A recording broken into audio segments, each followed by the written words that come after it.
Let me tell you about the Smoky Rose. It was established in 2016. It is a Tex-Mex barbecue joint that is in the heart of their community in East Dallas. They serve meats that are smoked in their wood-burning smoker, low and slow. That's the right way to do this, and they're very big about doing stuff the right way at the Smoky Rose. It brings out the best flavors, and every item is made with the highest quality ingredients. Every bite is as good as the last. The drinks are made with special care and the vast knowledge of the owner, the great David Cash. They're located in East Dallas, right across the street from the Arboretum. Smoky Rose has the perfect seat for you on their patio. It's open year-round. You can enjoy your food and drinks while taking in the beautiful surroundings. They're open for brunch on Sundays. Happy hour every day, 3 to 6, 8602 Garland Road in Dallas. Go by there. Tell them you heard about it from us here on Your Dark Companion. It is the Smoky Rose. Nobody would have thought that I would be the one. Rhyner, sports talk. Baseball, baseball, baseball, baseball. Oh, with the big mic. Oh, okay. All right, yeah. Okay, now I get it. You're in a safe space. Nobody would have thought that I would be the one. Rhyner, sports talk. Baseball, baseball, baseball, baseball. Oh, with the big mic. Oh, okay. All right, yeah. Okay, now I get it. We had a lightning strike, boys. What happened over there, Grego? We had a little lightning strike right outside the window.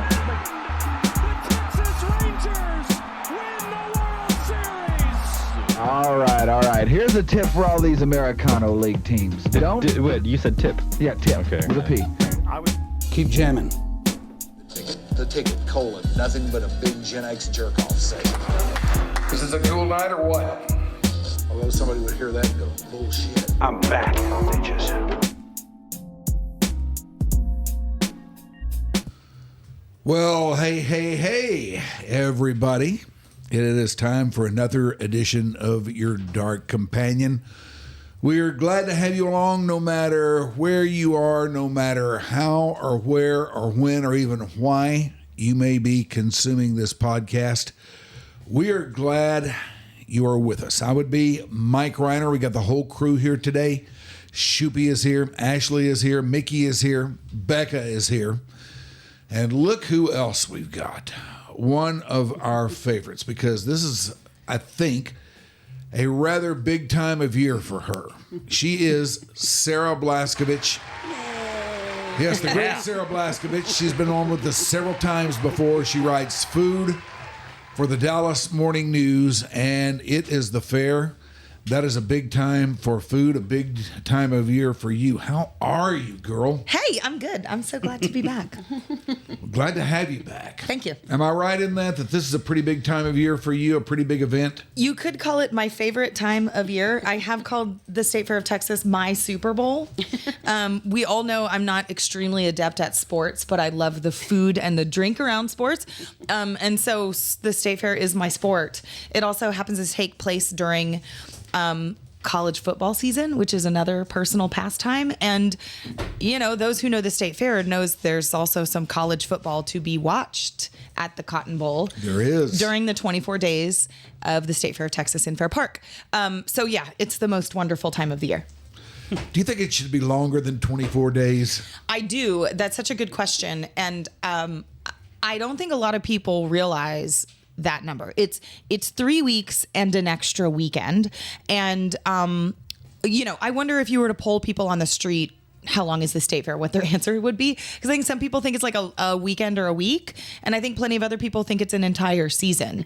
It is, in fact, the end of September until the middle of October this year. And the dates change every year. Yes. So if you're trying to follow along at home, it's not that easy. It's 24 days, but not always the same start date. Usually September-ish is when it is. You know, for those of us in Dallas, it's when the weather tries to get a little bit cooler. It tries. But it's often not cool. by the first day of the state fair. But yes, to answer your question, I think that 24 days could be maximized into longer days. Speaking of 24, this is September 24th. Whoa. I always like to throw that down out there. Yeah, wow. Put the hell of a date out segue. there and just make sure that everybody knows when we're doing this. And there could be some things that happen between now and the time that you consume it that could change things. But we do realize we're live, but not everybody's going to be consuming it in a live way. It's also going to be out there living in perpetuity. And anybody who misses it today can go back and pick it up whenever they want. But some things might have changed that make us look like idiots, like we didn't know. Well, the reason for that is we didn't know. Okay? Just want to get that out there. I always like to do that. So we're going to talk fair food today. Yes, my favorite topic. Yes, Really. yes. I mean, it's one of the best things that Dallas does is have wacky fried food. And there's also new drinks at the fair too. Yeah. It's easy. I say, these are the new fried foods. They don't have to be fried and they don't have to be food. Yeah. Although most of them are. Now, before we get into this, I want to drop one bomb on you. Okay. On one of your previous visits through here, you talked to us about medium rare. Yeah. Yes. The restaurant on Lower Yes. Greenville. Yes. We have since tried medium rare. Okay. It is divine. Oh, I made a good recommendation for you. Oh, you made Fantastic. You made a ridiculously strong recommendation. This is important to me. Thank you. She told us how great it was. We went there and tried it, and I guess probably the best recommendation we can give it is to say that we have been back there twice. Oh, great. Good. So for anybody listening, medium rare is a fixed price restaurant, which is very rare, Yeah. if you will. So the price was, thanks, Groups. I'm here for you. Do you remember the price, Mike? Was it $25, $30 a Something person? like that. And you get, and everybody gets the same thing, right? So you right. get a salad and steak frites, which is steak and French fries. Do you get bread? Was there bread involved? Maybe. Yeah, Yes. there is bread involved. And then I think one of the only choices that you make is how you want your steak cooked. Yeah. And then, of course, if you want a drink of any kind, And in a world of choices, that's so few choices, it's kind of beautiful. Yeah, it I'm really glad to is. hear that you love it. There are not a lot of restaurants like it, and we've said that steak frites are having a moment in Dallas.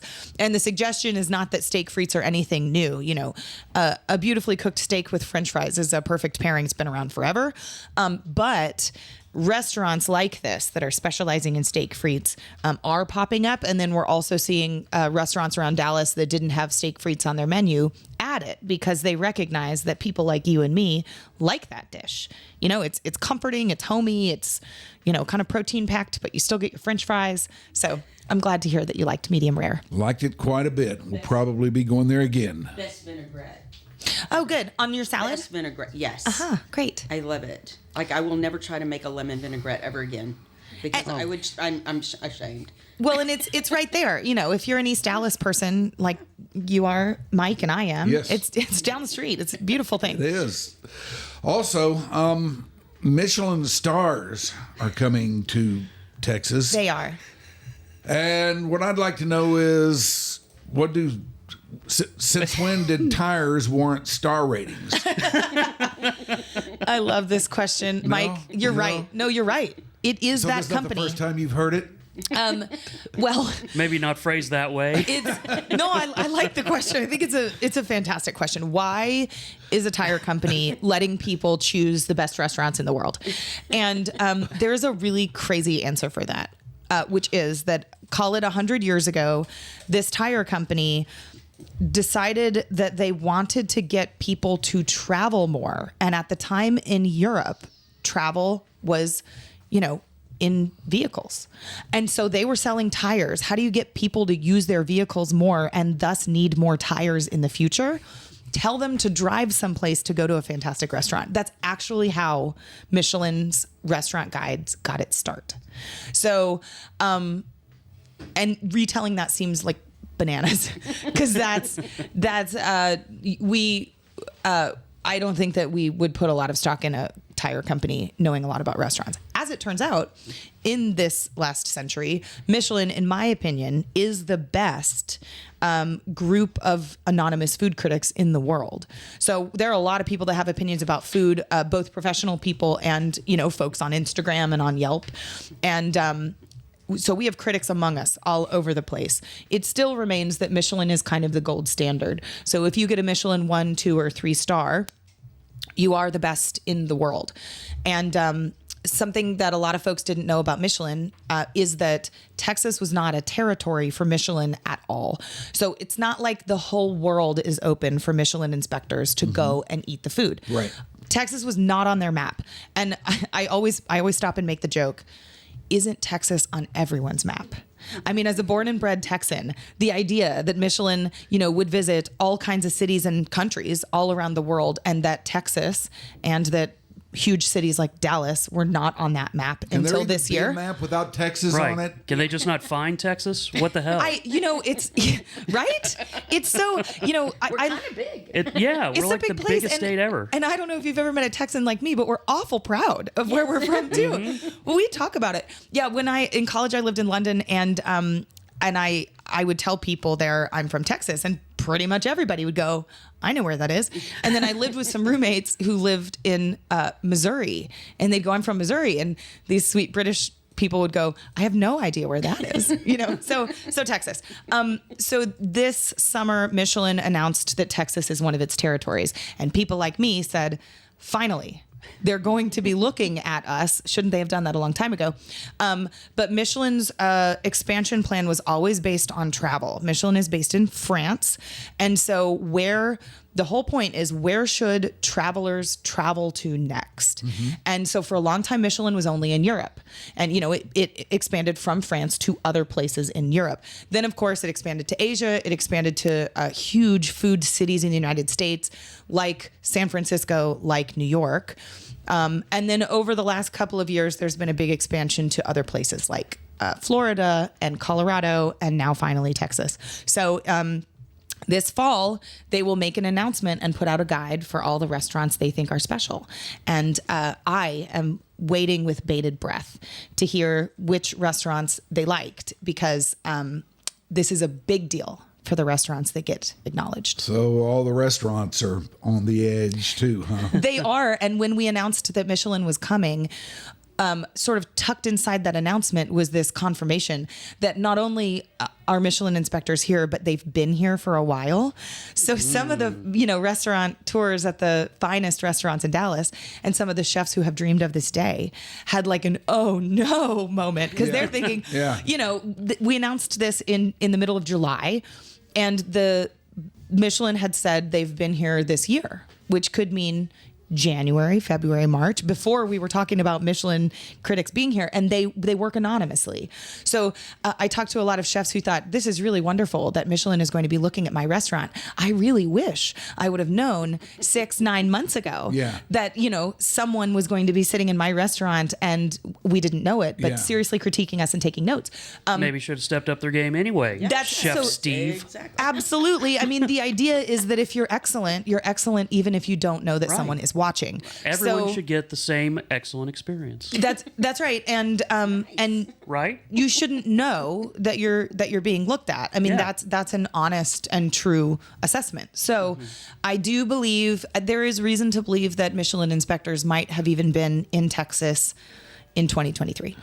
And we have talked before in your previous visits on here about the lengths that restaurant reviewers will go to achieve anonymity. That's right. Man, these guys must be really next level with that. That's exactly right. I mean, we don't know who these people are, and we probably never will. So you might have sat next to one at a restaurant and had no idea. Possibly, probably, they just seemed like a regular diner. Maybe these people bring their children. Maybe they don't have children. Maybe they're from the United States. Maybe they're not. It is a whole secretive, mysterious, rigorous process. Say, how do you become a Michelin reviewer? Or do we even know? wouldn't I be an excellent Michelin reviewer? Maybe And you as it turns are. out, they haven't asked me. They don't come into restaurants just wearing a tire as their belt or anything. Right. How do I apply? Is this my next job? Well, he's Right. on fire today. Yeah, I'm funny in the morning. Yeah, nobody knows how you become a Michelin inspector, or I shouldn't say nobody. I don't know how you become a Michelin inspector. It's this whole thing shrouded in secrecy, and it's one of the reasons why, getting a Michelin star. I said over the summer, we had the Olympics in town. Getting a Michelin star is getting an Olympic gold medal. It is everything to a fine dining restaurant. And then one chef explained it as the monkey on your back, because once Michelin comes to a territory, they don't leave. So they will announce a guide once a year. And let's say that, X restaurant gets 1 Michelin star this fall. There will be another guide next fall, and they can keep their Michelin star. They can lose it. They can earn more stars. So, blessing and a curse, right? Because all these people wanted to be noticed in an international way by Michelin. And now you don't take your foot off the gas. Yeah. Because there are critics here. It's not like they come every July and, leave. They live here probably. They eat in these restaurants constantly. And then the guide is re-announced once a year. So I feel for these chefs, who now feel the pressure forever to perform. Is this just like a fine dining thing? I mean, Great question. Like a place like Jake's, would they get a Michelin star? I love this Chili's. question. I would also like to put Keller's hamburgers up there as an option. Yes. There are tiers, and it's good to think about. The reputation of Michelin is that it's fancy food, and often tasting menus, which means a fixed price like our medium rare, Right. but much higher fixed price usually. So a Michelin 1, 2, or 3 star shows an incredible level of excellence, probably expensive food, but it doesn't require that it is expensive food. And I don't think we will have that many in Dallas or in Fort Worth. There would be some starred restaurants probably, but we're not looking at dozens of these. We don't have dozens that would achieve that status, and that's not how a lot of us eat. So Michelin has several other buckets that they can award different things to. So there's something called Green Star, which is if you have a really excellent environmental and sustainability program. Some restaurants that have farms or work with farmers in a certain way get that. There is something called a Bib Gourmand, which is a fancy 2 words that basically mean a lower price point, but still excellent. Michelin has told us that they're interested in our Tex-Mex and our barbecue. And I think we can all agree those are 2 cuisines that we're really proud of, and that don't probably qualify for a Michelin 1, 2, or 3 star. So I think it's more possible that an excellent Tex-Mex place or a barbecue joint might be on the Bib Gourmand list, which is, a list of excellent places that won't break the bank. And then there's also a section called Recommend, which is basically Michelin recommends this place. They don't write a blurb. You don't really get a lot of details about it, but there's a list of places they kind of say, we like it. And that's the end of it. Yeah. So any of those things would give a restaurant a huge boost in local traffic, but more specifically, a huge boost in national and international travel traffic. So like the idea with Michelin is that somebody flying from, let's say they're from Paris to the United States, they come to Dallas, maybe they look up a Michelin list and that's where they decide where to eat. And that was the whole point, right? The tire sellers. Sure. So I don't think that the restaurant industry in Dallas will change after Michelin announces its first guide, but I think it will be something I and those of us in the food industry talk about constantly and never used to. So you will write about this when it comes down, will you? Absolutely. We will write about who is on the list. We will write about who is not on the list. Ooh. Restaurants that I thought got snubbed. I think that's important to point out places that we think are excellent that didn't, get it, but that maybe will be considered next year. And again, Michelin doesn't care to ask reporters like me what I think, and who even knows if they read these stories. But I feel it my duty to tell the public places that we think are special, and Michelin will do that in their own way too. All right, we got to have Sarah back to Yes. review the list when it comes out. Absolutely. Yeah. And then, what would be fun, Mike, is if you tell me, what you think is missing too, or just a simple like, these are restaurants I like. What was wrong with Jake's? And we can talk about that.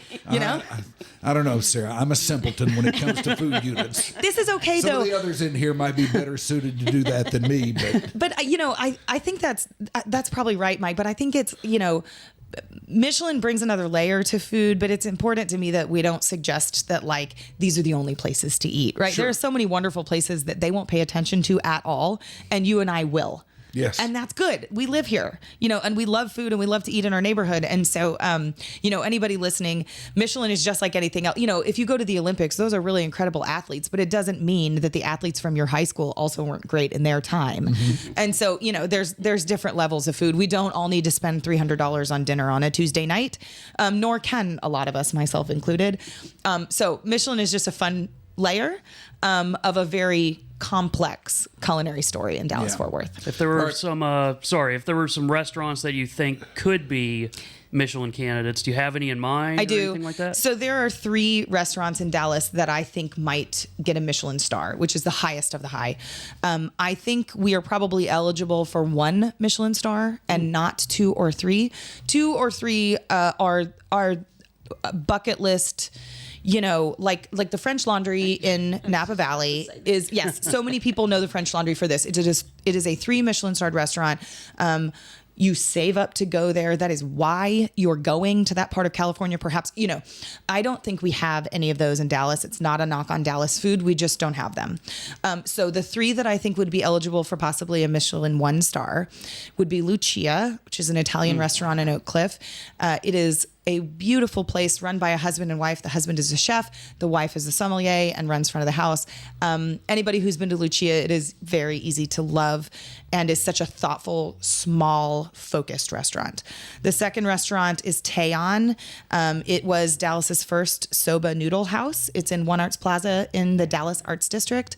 And Chef Teach is the guy who owns it. And he is known to be certainly one of Dallas's best chefs. But also he has taught a lot of people about Japanese food specifically in Dallas. And I think that's really special. The third restaurant I think could be an omakase restaurant. These are the Japanese restaurants that serve 18 to 20 courses of raw fish. They cost, you know, $165 to $200 a person. And we have several of those that would be, in the running, in my opinion, for a Michelin star, and maybe all of them could get one. That is one amazing thing about Michelin is it's not a competition. There's not only one kind of Japanese restaurant, for instance, that could get this. So perhaps all of our high-end omakase restaurants could get it. The one that's kind of top of my list would be Tatsu in Deep Ellum. But there is also Shoyo, and there's Sushi by Scratch and Sushi Bar and several others that do a similar thing. And I think all of them will and have already gotten looked at. So now we just wait. You know, I think today on September 24th that Michelin's list is probably finished. You know, I think they've tasted most of the things. And again, I am guessing. So take this, you know, as an educated guess. But I think that they have eaten all year, maybe part of last year. Mm-hmm. I think they've made this list, and I think they're, you know, editing the list or refining it or something like that. But I would be shocked if a new restaurant is visited tomorrow to go on the list this fall. Hayes in the barn, huh? Yeah. And how do you, you said you don't think there's any 2 or 3 stars, I guess. How do you, what is the difference? Like when you first mentioned the star system, I was under the impression that you earn an extra star with a following visit or the next year? Yeah, good question. Not quite. So they're just different tiers, you know, kind of like an A minus, an A, and an A plus, call it. Yeah. So any Michelin star means incredible food. And on their website, they have words that describe the differences between a 1, 2, and 3 star. The idea is that it's not that one is more expensive than one another, anything like that. It's really just that the culinary talent is better. By nature, any Michelin starred restaurant does tend to be pricier than most of us are eating on a weekday, which is why the Bib Gourmand category exists. But no, you could get a 3-star on your very first time and then keep it. Or you could get a 3-star on your very first time and next year it was really good, but not a 3-star, and you could be awarded a 2-star, which means you technically lose your star. And, you know, if anybody's watched The Bear on, what is it on? FX? Netflix. Yep. Hulu. It's What? Whatever. Wherever streaming we're watching service. The Bear, and we all are. And there have been both fictional and non-fictional movies about this. A chef wants to earn a Michelin star if they're of a certain caliber of talent. And then, though, it can be devastating to lose one star or to lose all of your stars. I mean, it is... this is like career-defining stuff. And so we will think about and love on the restaurants that get 1 star and then hope real hard next year, that they get that star back. Because if you don't, it feels like a big blow. And isn't necessarily, I think a lot of these restaurants are still really good, whether they're 1 Michelin star or not. I was going to say, it's not like they suck if they lose a star. Absolutely Probably. not. No, but I think that once chefs are in the caliber of Michelin, you want to stay there. Sure. Understandably. Yeah. All right, let's move on to the fair now. Yes, please. Let's move on to the fair because really today, that's why we're here, kind of, to go over the new stuff at the fair. That's right. What are you looking at out there this year? All right, so I know that's a very broad question, very broad, all-encompassing question. Well, but there's so much I really don't know. A simpleton like me doesn't know where to start. so I think about fair food starting in July or August, and the fair starts on Friday, September 27th. So this has been something that's on my mind for months. And if you go to the concessionaires, which are people who serve food at the fair, they think about fair food 365 days a year. In fact, I know several families that have a binder full of ideas of new fair foods that they will fry and try and enter into what's called the Big Tex Choice Awards. So the Big Tex Choice Awards is the annual food festival. Food competition is a better word, where several dozen entries come in every year. Mm-hmm. You do have to be a concessionaire at the fair for 1 year before you can enter the Big Tex Choice Awards. I mentioned that, Mike, because you or I cannot enter next year because we're not concessionaires already. Right. So you first got to get your booth. That's kind of a blow, man. I know. Sorry, I'm Shoopy. sure you're full of excellent ideas. But so you have to be in the fair for 1 year, and then you can enter the Big Tex Choice Awards. And then they take however many are entered, I don't know, call it 50, could be more, could be less, and they cull it down to a semifinalists group. This year it was in the 30s or 40s, I want to say. So ton of dishes still. Then they take the semifinalists, and every year they whittle that into 10 dishes. These 10 dishes are the homecoming kings and queens of this year's fair. And they are called the Big Tex Choice Awards finalists. And people like me eat all 10. I eat them all on the same day. And we can talk about that in a second. I was going to call it a hobby. They technically pay me to do this, but it's a vocation, if you will. Right. And I do have tips about how to manage to eat all that food in just a few hours. Other people, if they're state fair, food aficionados, they might stretch those 10 new foods out over the 24 days. Mm-hmm. But ultimately, if you meet somebody who loves state fair food like me, they will have a favorite early or late in the season. And those become talked about. So these 10 foods are it. Now, there's one other step. After the 10 foods are announced finalists, there is a judging round before the fair starts, and this has already happened, where a panel of judges pick winners. So those winners have already been announced. So there is a winner of Best Taste Savory, Best Taste Sweet, and Most Creative. And so those have already been announced. You could say that those 3 out of the 10 are the most famous of all 10. Mm-hmm. But all 10 will bring those concessionaires quite a bit of extra money. It depends on the dish, but in general, if your food is declared a Big Tex Choice Awards finalist, you can know you're just going to make more money than you would have otherwise. And This is important because a lot of these folks, those 24 days are their year-round job. I know people who make all of their family's money in less than a month. And now, like I said, they think about the fair all year. They've been setting up their booths since probably late August. So it's not like it's just 24 days. But anybody whose business this is, they're often there every single day, sometimes sun up to sundown. I mean, it is... On the actual fairgrounds. Yeah. And this is in Fair Park in Dallas. But it is a real life carnival.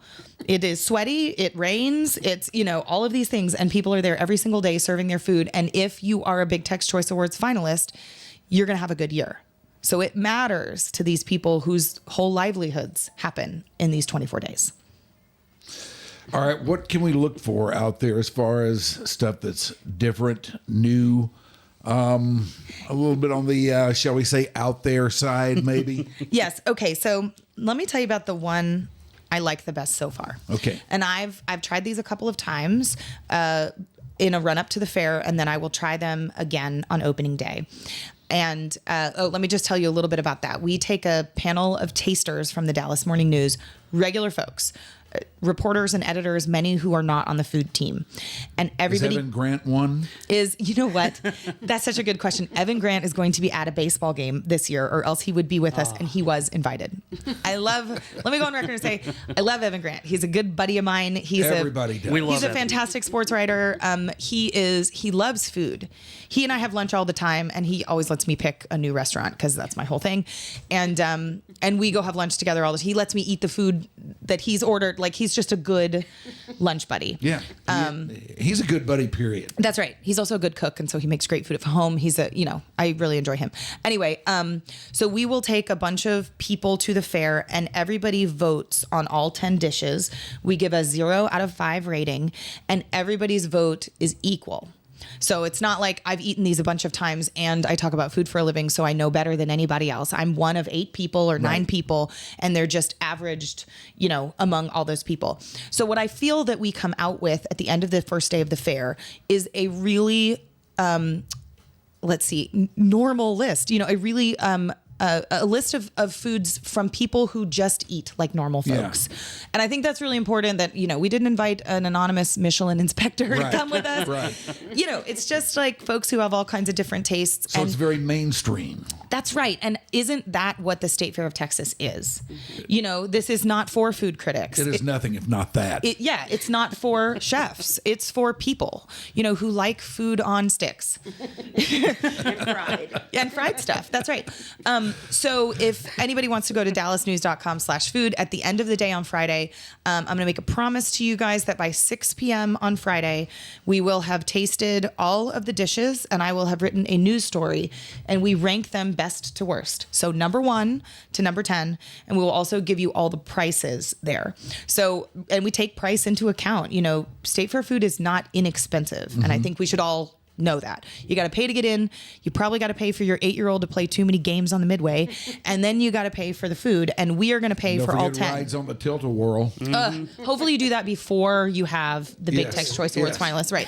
Unless you want to have some real fun. I know.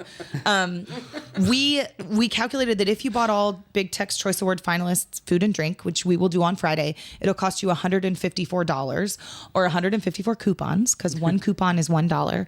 They do that thing at the fair where it's like you're in Vegas, where like you buy all the coupons in advance and then you go pay for stuff. And because it's not money, you're like, nothing matters except that it's actual money, right? So let's just all remember that it's $1 is a coupon. So, we're going to spend about $300, maybe a little bit more for all 8 of our people to try each of the 10, because we're going to buy probably 2 of each thing, and it's $154 for all 10. So the one that I'm most excited for my team to try is called Russo's Cotton Candy Bacon on a Stick. My God. And it looks like this, if anybody is watching. It is a giant slab of bacon on a stick, which feels State Fair required, doesn't it? Yes and yes, bacon stick. So then this guy, and he's won a lot of Big Tex Choice Awards. His name is Isaac Russo, and he's just a State Fair pro. And he takes the big slab of bacon and coats it in cotton candy, pink cotton candy, like the fluffy stuff, and then takes a blowtorch and blowtorches the cotton candy so that, we all know what happens, it turns into sugar, which then melts down the bacon. And so what you get is a big piece of meat on a stick with sugar on it. And it is, Mike, so good. It's so good. I think me and Shuby had completely opposite reactions. I think Mike hates it, and I think Groobs loves it. Look at me. I like it too. Sarah, you just have to understand. And I know this is probably not going to make me a favorite in your book, but when it comes to food units, I am extremely in the center of the mainstream, straight ahead. I don't like fringy stuff, and that's just me. Wait. Oh, I don't know if we got eggs on anything. That's a good sign. But I think That is good. That is good. Shoopy's winner next year will be Jack in the Box tacos on a stick. You know, can I make a confession? I just showed my 8-year-old the little box of mini tacos from Jack in the Box. We're like in a hurry to get someplace, and I'm not too proud to like feed my kids quickly and inexpensively if we have to. Better than no food, right? And so we got the little Jack in the Box. You know what I'm talking about? They make the little hell bitty yeah. tacos, and I have 2 little girls. Who love food, I should say. They're and they still eat macaroni and cheese and chicken nuggets like every other kid, but they also like some interesting food. And they just thought those Jack in the Box tacos were so darling. They're so cute. And it was like, and I think they're $4, and I could have spent 8 times as much on something else. I was like mom of the year that day. They were like, Mom, this is such a cool dish. I was like, okay. Shoopy, have you had the mini where do we go tacos? from once we're past bacon blowtorched with cotton candy? Yes. Okay. So That does sound insane. here's. Okay. Do you know Palmer's Hot Chicken at Mockingbird and Abrams in East Dallas? It is a Nashville hot chicken joint in the Lakewood area. So the owner of that restaurant has a stand at the State Fair, and he is known at his restaurant for his Nashville hot chicken, but he also has a food truck, and they serve, I was just at an SMU football game a couple of weekends ago, and they serve Nashville hot chicken sandwiches outside of the SMU games, which is super fun. Anyway, he is at the fair, and he is serving hot chicken pancake poppers.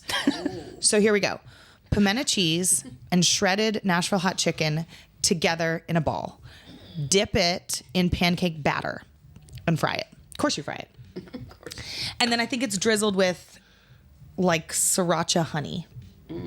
So you take, it's already going to be hot from the Nashville hot chicken. So what you're doing is the you're doing The looks Shoopy's giving me. spicy. Mike hates it. Hold on, though. You lost him with Don't the worry. cheese. Don't be off put by me, Sarah. You do your thing. Hang on a second. You're off put by the cheese? He's not going to do that cheese. Do you not, where you stand on pimento cheese? Not high. Oh no. Cheese as a food group is very high in my life. I think cheese is perfect. I'm like often curious about the cheese situation any place we go. I'm just love cheese. Okay, well, that one's not for you. Hold on. Can we please, though? Don't worry about me. Worry about them out there. I think we do need to take a moment, though, and have Shoopy say, was it hot chicken pancake poppers? Yes. I just need him saying that. We need if Yeah, you do don't that. We mind. need that. You want to drop Yes. here, right? Yes. Okay, this is how we do drops, folks. Sometimes. Here we go. In 3, 2, 1. Hot chicken pancake pop. Shit. Take 2. In 3, 2, 1. Hot chicken pancake poppers. Beautiful. Is that it? That's exactly what I wanted. The was good. entire thing. It was really good. Okay, how do you feel about fried barbecue? Oh. I would be probably a little bit more open to that than I would either of these other two so far. Okay, let's try it. It's Texas fried burnt end bombs. Oh, my God. Okay. Their word, all right. not mine. We have to be careful here. Brisket encased in shredded potatoes, mixed with bacon and cheese, and deep fried. They are like balls, deep fried. Topped with raspberry chipotle barbecue glaze. What do you do with the balls? Oh, God. Well, Grooves, you eat them. I would be open to that. Are you open to it? I would be open to that. Oh, good. That one sounds We have a winner. Yeah, we've gotten somewhere. Or at Those least are a leader in the clubhouse. $18 or 18 coupons, which anywhere else would seem like a lot. At the fair is kind of normal. A fun fact about the family that created the Texas fried burnt end bombs is that they started at the fair in 1919. Wow. Yes. Do And you think the descendants would be proud of the current family's offerings? I'd like to think so. And I guess we should point out that the Big Tex Choice Awards has been around since 2005. So those of us who remember fair food being odd, headline making, surprising, fried, caloric. Those are really only words we've used for 20 years to describe these strange foods and drinks. Before 2005, I'd say what we ate at the fair is still what's available there now, but it's, it's a corny dog, or it's like nachos were huge for decades. Fried bologna. At the fair. Fried bologna. There was a little bit of barbecue, funnel cakes, so I'm not saying that any of that food was like good for you, but it wasn't near as strange as it has been. So the family that started the fair in 1919, for most of that family's life, I think they were serving burgers at the fair. And now this family is doing Texas fried burnt end bombs, among other things. So All right, here's a wolf we've come a bomb. long way. Here's a wolf bomb in 3, 2, 1. There's very little good for you at the fair. Can't really argue with it.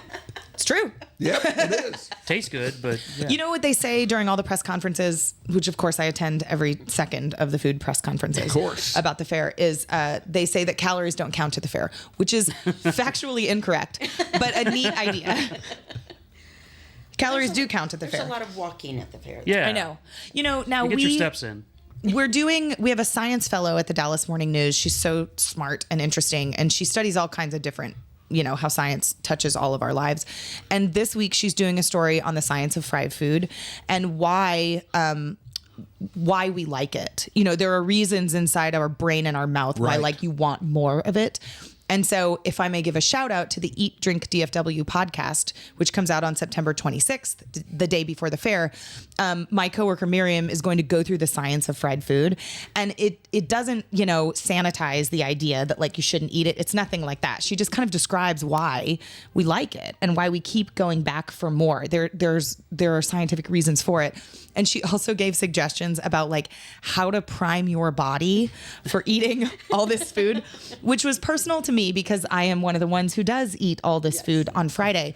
And so one of her tips was don't skip breakfast, because we start eating at about 10 or 10:30 in the morning. And you would think that maybe you just dive right into the food and save the calories from whatever breakfast would be. She talked to a doctor who said, no, you need to start with a protein forward breakfast and sort of prime your stomach to be ready to eat that day. And of course she said an everything in moderation kind of thing, which is hard to do, but is fine advice. Good luck if you're having 10 fried food meals. Yeah, no, and the rule is if you attend the tasting, you do eat all 10, unless there's an allergy. It's I don't want to know that you don't like cheese. You need to eat that if you're part of the tasting, Okay. And so it's God, I want him on the Forget I panel said next that. year. Yeah, We need Soupy on the panel Yeah, we next need year. him on the Just panel next his year. vote doesn't have to count or anything, but I just want to know how it goes. Yes, I sent actual invitations to the people who are on the tasting panel this year, and it was I'd like to think, and I might be overinflating this, but I'd like to think it's an honor to be asked. Yes. It's a test of body and mind. Yes. I think it would be honored to be asked to do just about anything by you, Sarah Blaskovich. A lot of it We involves give you food. 3 Michelin stars as a guest. Thank you. yes. Some of my work involves drinking, which people also like. It's not, that. I do tell people I got the best job in the building, and I think that's true. May I tell you about a couple of the sweet items that are Yes. Big Tex Choice Awards Yes. finalists? Okay, we've talked mostly about savory. Now, I will say that the bacon on a stick is technically a sweet dish. That's where he entered. It was as a dessert. I think we can all agree it's savory and sweet because you got bacon and you got cotton candy. But let me tell you about a couple others, and you're going to hate some of these. Let me tell you. All right. There is a strawberry Pop-Tarts beignet. This word, which is not a word, is this. It's beignets, waffles, and Pop-Tarts together. So here's what you do. You take beignet batter. I feel like this is like a game of Clue. It's okay, just go with me, you guys. It's like the beignet batter at the fair. No, okay. So you take beignet batter. Do you like beignets? Yes. Yeah. I mean, you like donuts, sopapillas, beignets, all good fried Yes. desserties. Okay. You take beignet batter, you cook it in a waffle iron. So you pour your batter in the waffle iron. And then in there is strawberries. On top is whipped cream, and sprinkles. And then, of course, you stick a stick in it and you pull it out. So you've got like beignet batter looking like a waffle with strawberry and whipped cream on top. That's the strawberry Pop-Tarts beignetful. That sounds fabulous. You like it? Yeah. Oh, good. It's $12 or 12 coupons, which, again, the low price of $12 if you are at the fair. Otherwise, though, a bit pricey for a, fried dessert. Yeah. Made up of a word you've never heard of, beignetful. This item is cool because the concessionaire Justin Martinez got 2 Big Tex Choice Awards finalists, which is very rare. So of the 10, 2 are from the same guy. And even better, his dad was a longtime concessionaire who was the State Fair food people are kind of like this family. They all know each other. And his dad, Rudy, died earlier this year. And so he was kind of a beloved part of the State Fair food family. Yeah. And so Justin Martinez, his son, is, got 2 Big Tex Choice Awards finalists, which must feel nice. And, he said it's for his dad. So I like that. Good story. All right. Here's one that I'm struggling with. This is one of the most expensive items, and it was named most creative. May I say that if an item wins best taste savory, best taste sweet, or most creative, you can increase your price because they're going to sell a lot of them anyway. So this is an opportunity. And this dessert is $20 or 20 coupons. It's called Texas Sugar Rush Pickles. I'm just going to read it. Here we go. These pickle slices are coated in cotton candy dust, served in a cup of, you're not going to be able to guess, Lucky Charms, Fruit Loops, and Cap'n Crunch with vanilla ice cream and a lollipop. Good Lord. My cup of Texas Sugar Rush pickles had, I think, a couple of lollipops in it. So I don't know. Heather Perkins makes this dish. She sells flavored pickles. Like that's her booth. And you've got like the Kool-Aid pickles and the cotton candy pickles and all the stuff. And so these pickles play on what she does best. Yeah. Or sorry, this dish plays on what she does best, which is pickles. But I think we can all agree she's added some other things into the cup. It looks like this, which is very pretty. I think my kids would be like, what is that? I want that. But I do not think my kids would love the pickle slices coated in cotton candy dust. What about you, though, Mike? That would be pretty hard for me to get my head around. I know. And it's $20 again. But I think she will sell a lot of these. And for what it's worth, which is maybe not much, she's like such a likable, cool concessionaire. You know what I mean? Like she's somebody who you want to win. So you know all these people? Many of them who are repeat offenders, maybe, who enter the Big Tex Choice Awards every year. I know them, and they win, and of course I have their cell phone numbers. I ask them the story. None of them will show me their secret binders full of fried food ideas, right? Which is their prerogative. But the idea is that they're dreaming of what to do next year and the year after that and the year after that, all the time. But yes, I do know most of these people because they're doing important stuff when it comes to food at the State Fair. And if I may say, I really love State Fair people. I just, the idea that, you make your family's, whole livelihood in 24 days is fascinating to me. These are scrappy folks who do all of their work in the heat or in the rain. It's a hard job, and there's so little sleep. Some of them live in RVs in the parking lot so that they don't have to go all the way home every day. I know many women who've worked at the fair for, call it decades, who worked at the fair pregnant. One of them, I know a 24-year-old girl who was born during the fair. Her mom was working at the fair at the time. They're part of a funnel cake family, and which is a thing.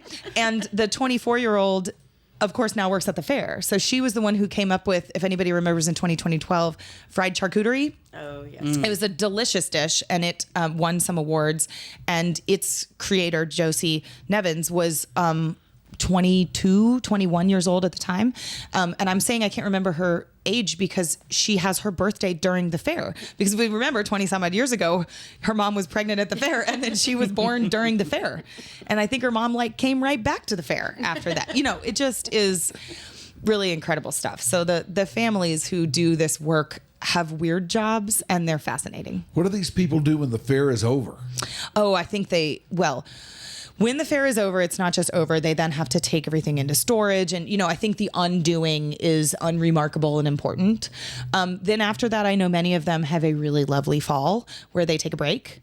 A lot of them I know say that, the holiday time, Thanksgiving, Christmas time is a time to relax.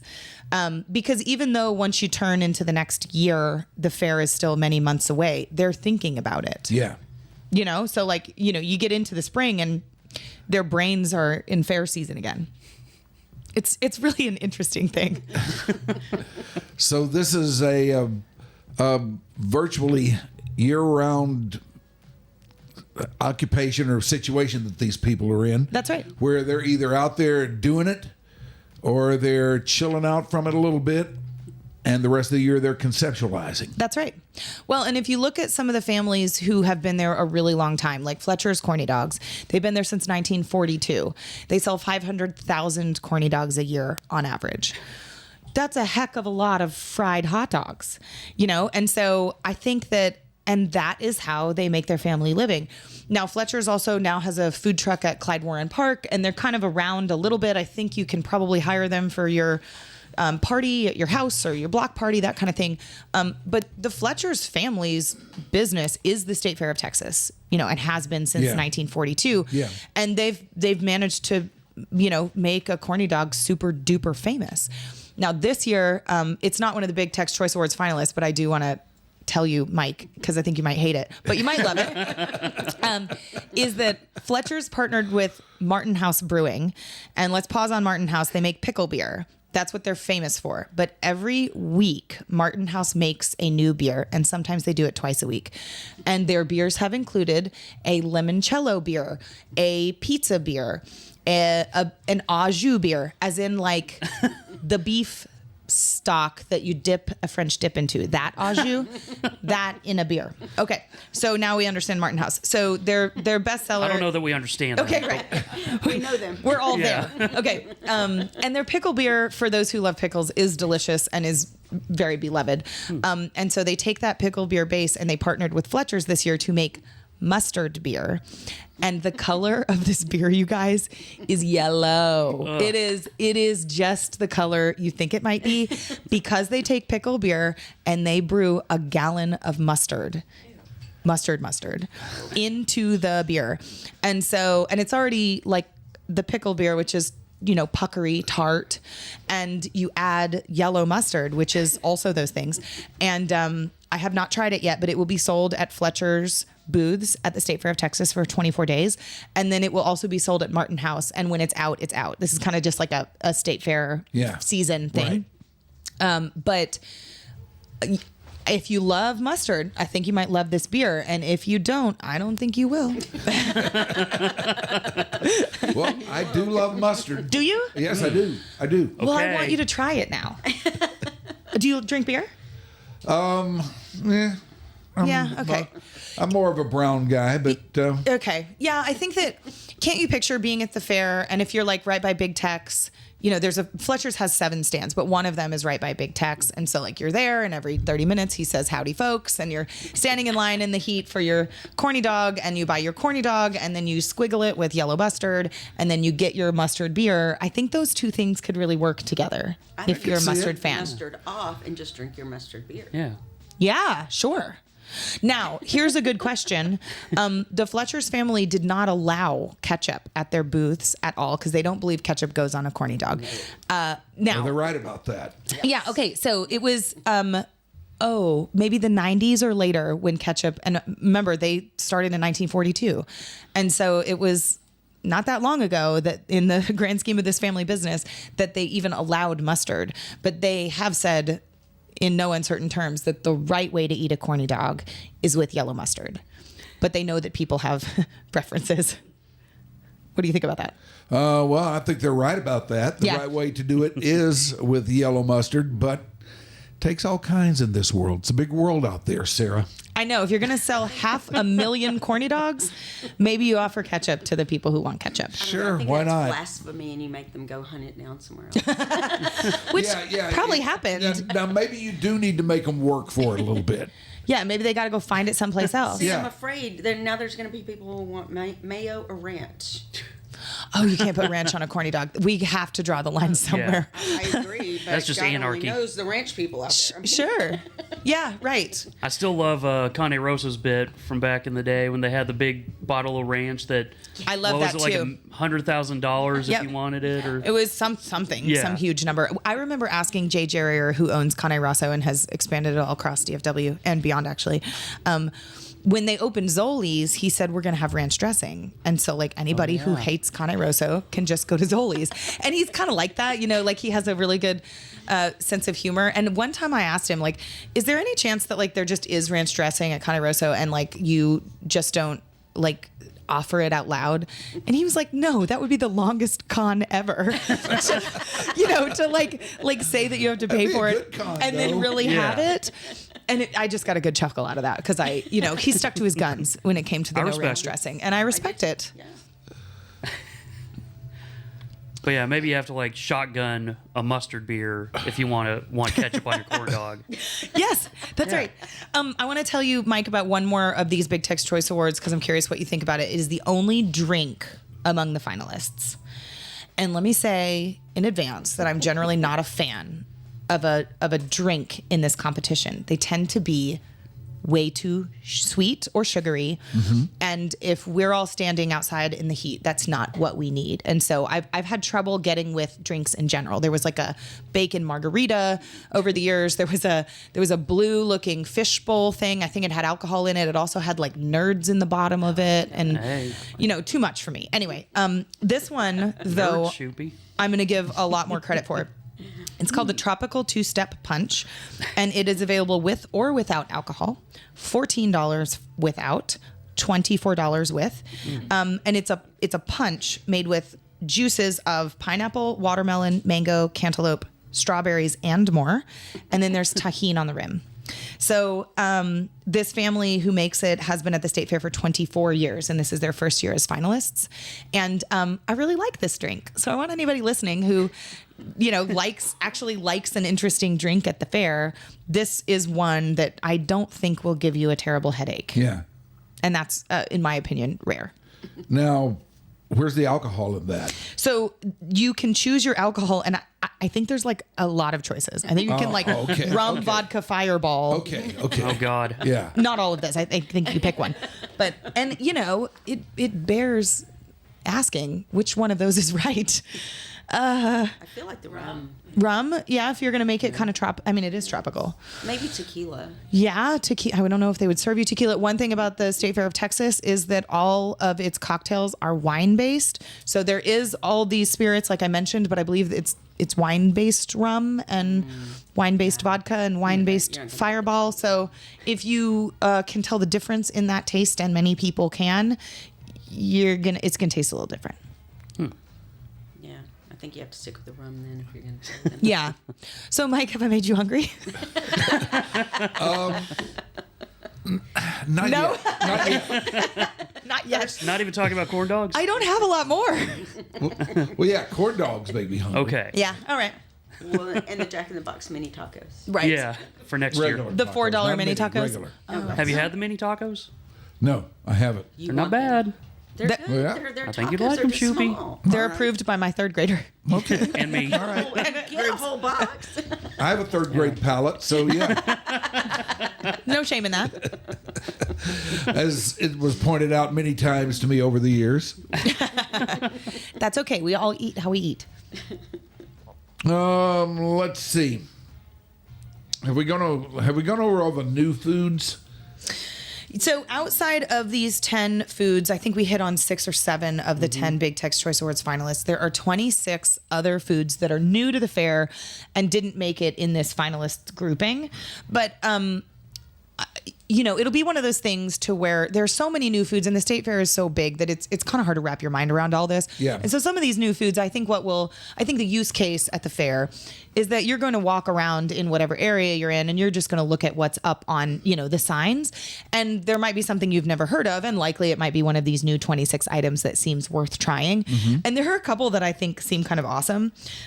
So there's one called caramel macchiato fritters. And this one, blessedly, is fried like it should be. But so they're coffee cake balls. Coffee. Dipped in beignet batter and fried until golden brown, topped with whipped cream, caramel, and white chocolate drizzle. This is from the write-up, but let me keep reading. You didn't think we forgot the coffee, did you? For a finishing touch, use your syringe full of espresso to inject into every delicious bite. May I say for those listening at home, it's a plastic syringe. I'm pretty sure. Now that I say that, I haven't seen this in person. But you take, basically a coffee cake ball that's already been fried and you stick in, an espresso shot. And I'm into that. I will totally try that. I also think that State Fair food does not seem like breakfast food. And that is a Saturday morning dream to me. I would totally show up with my kids early on a Saturday and get that first. So that's one of the ones that wasn't a fried food finalist, but is new and totally worth trying. Would you try it? Yeah, I think I would. Okay. Ooh, with the coffee. Yeah, I'd have to fight through it a little bit, but because I'm not a big coffee guy. Yeah. Surprise. But I think I would try that. Sounds pretty good. It sounds like I just ate my cake donut with my coffee. That's what it sounds like. Totally. Yes. Which is aren't some of the most beautiful food things mashups of two things you love? And then you're like, why do we think of that? I mean, fast food companies thrive on this idea that A is good and B is good. What about A and B together? So I agree with that. Now here's a fun one. Dickles triple meat big back snack. No. Nope. Ashley doesn't like it. Dickles. All right. The base is street corn. Then we have on top of that, this is do we know a trifle, the dessert where you have layers? Yes. But this is not dessert. But okay, we got layers of stuff. We got elotes on the bottom. We got chopped beef brisket above. Then some smoked Gouda mac and cheese. Stuck in there, we're not done yet, a buttermilk biscuit crowned with tender cubes of Hogzilla pork belly burnt ends. I take back what I said. You're back? She's back. Okay, good. Let's see. There's somehow a sausage link in here too.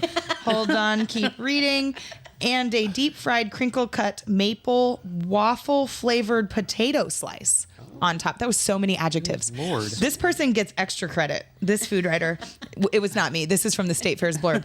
Let me do that again. Deep fried crinkle cut maple waffle flavored potato slices.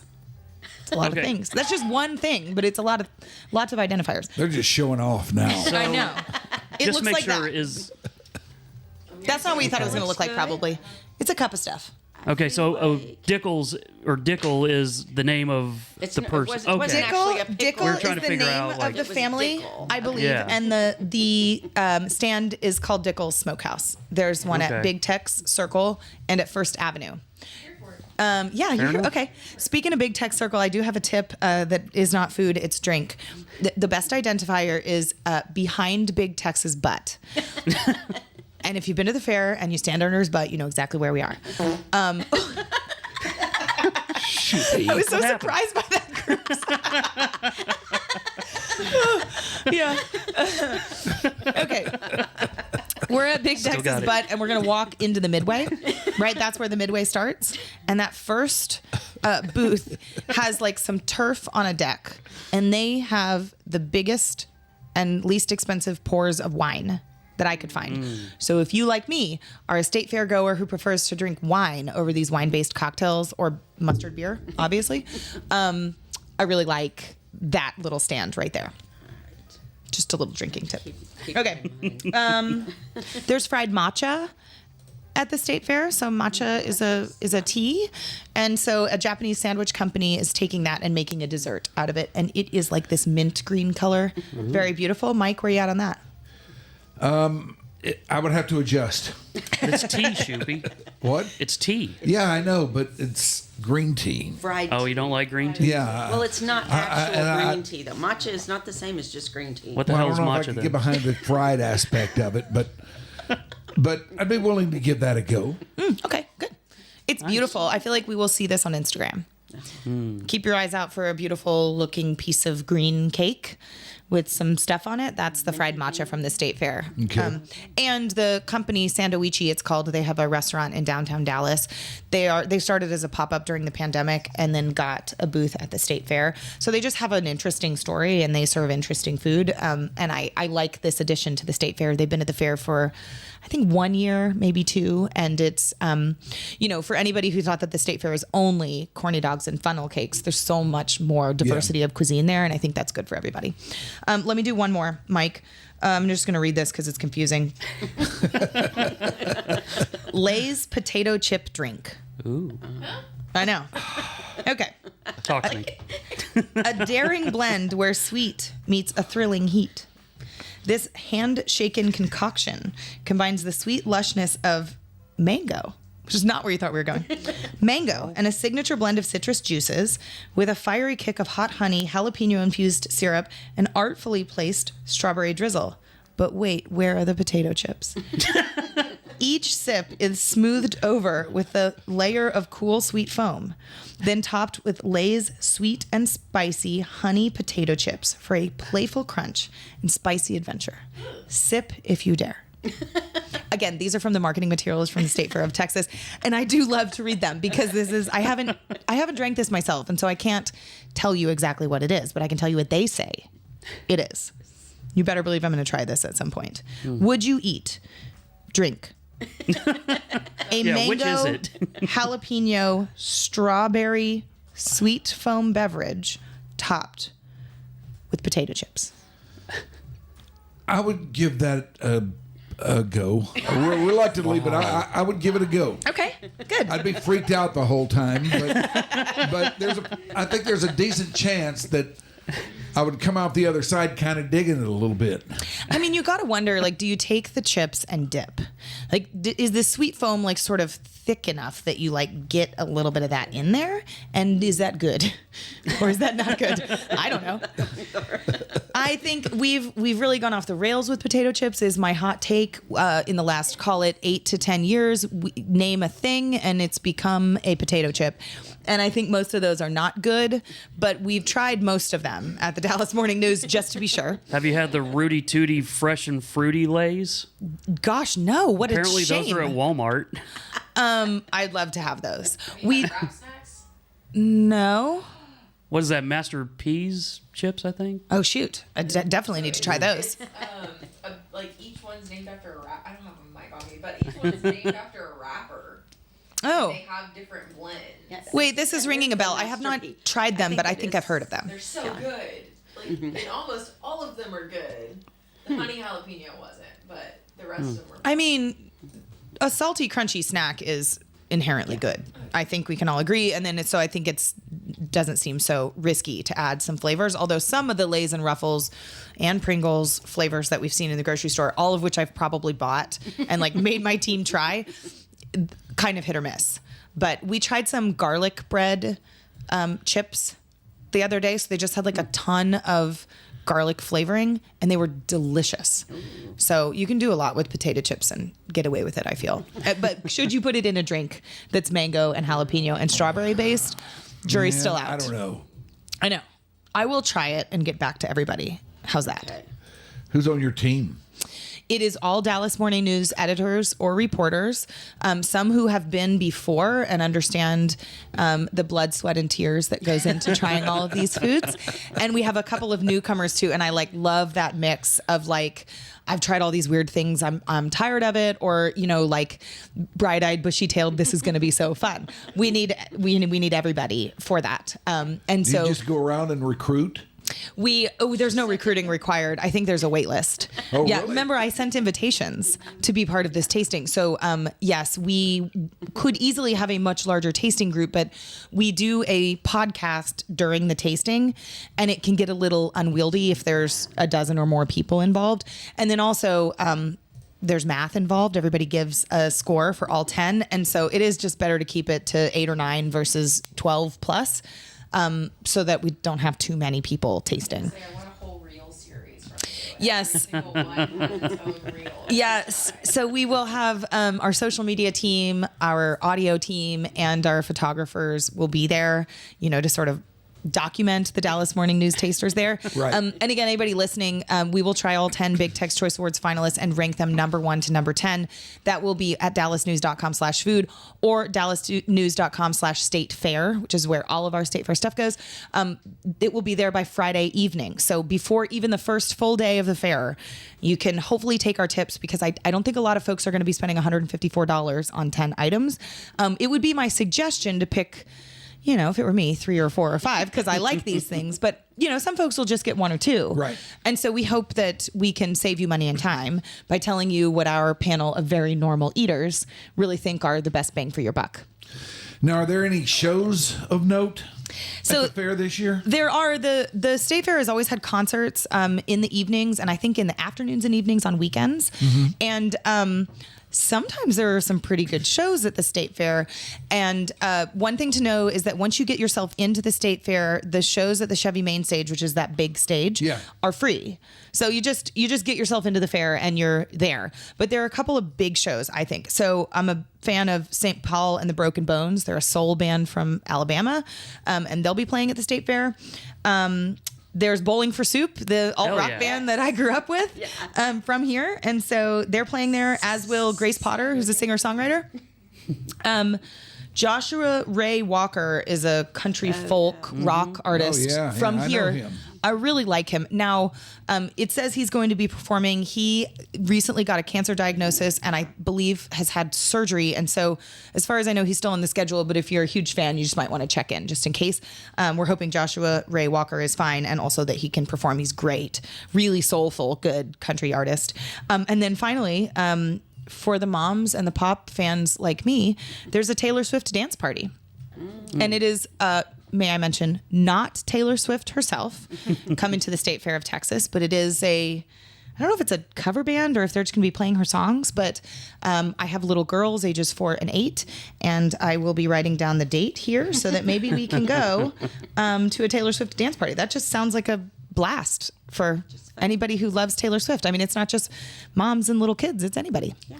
It occurs to me that I don't think I've ever heard one Taylor Swift song. There's no chance. There's no chance. There's no chance. I don't think I have. You can't be in public and not hear it. I don't think I've actually sat and maybe I've, heard it on an ambient level or something, like it's been playing in a place that I happen to be and maybe I heard it, but I don't think I could identify one. Yeah, you might not be able to identify. We've probably it, played some T Swift on the Speakeasy and stuff, but could I say there is a difference between listening and hearing, I guess.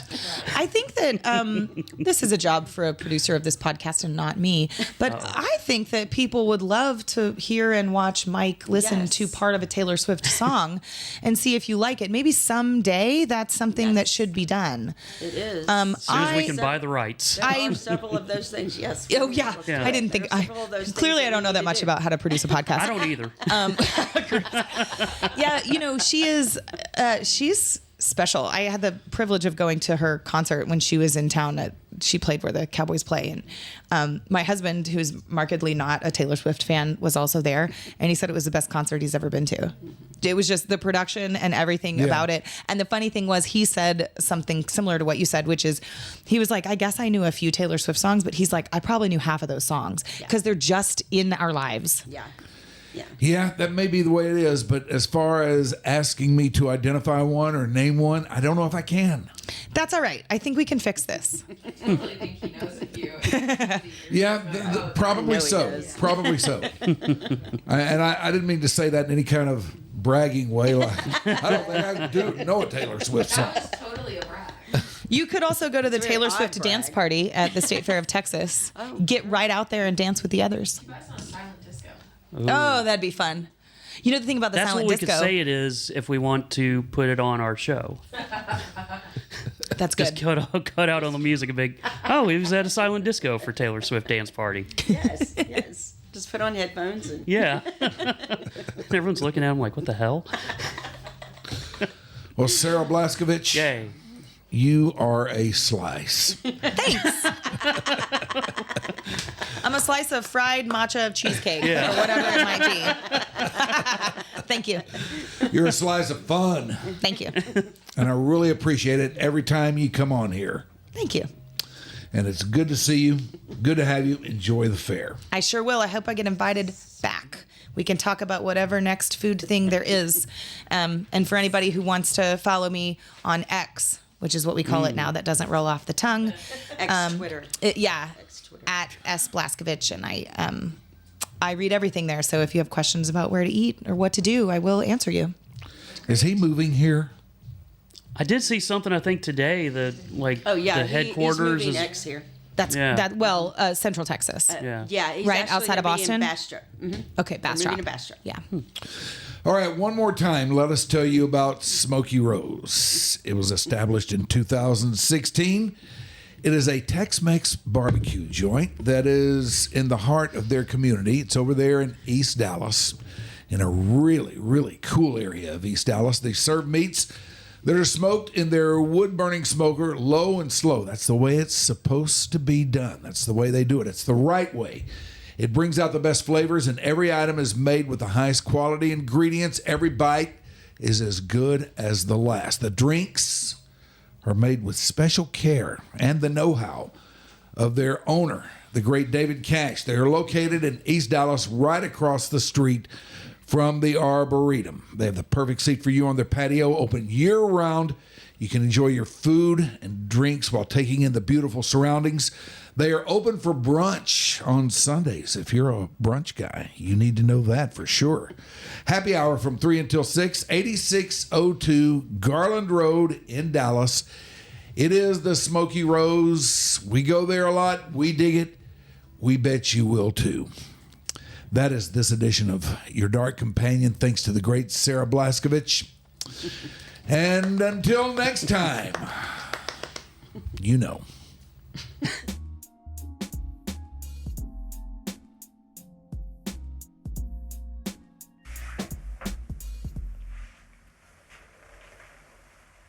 All right. I'm gonna go take my pants off.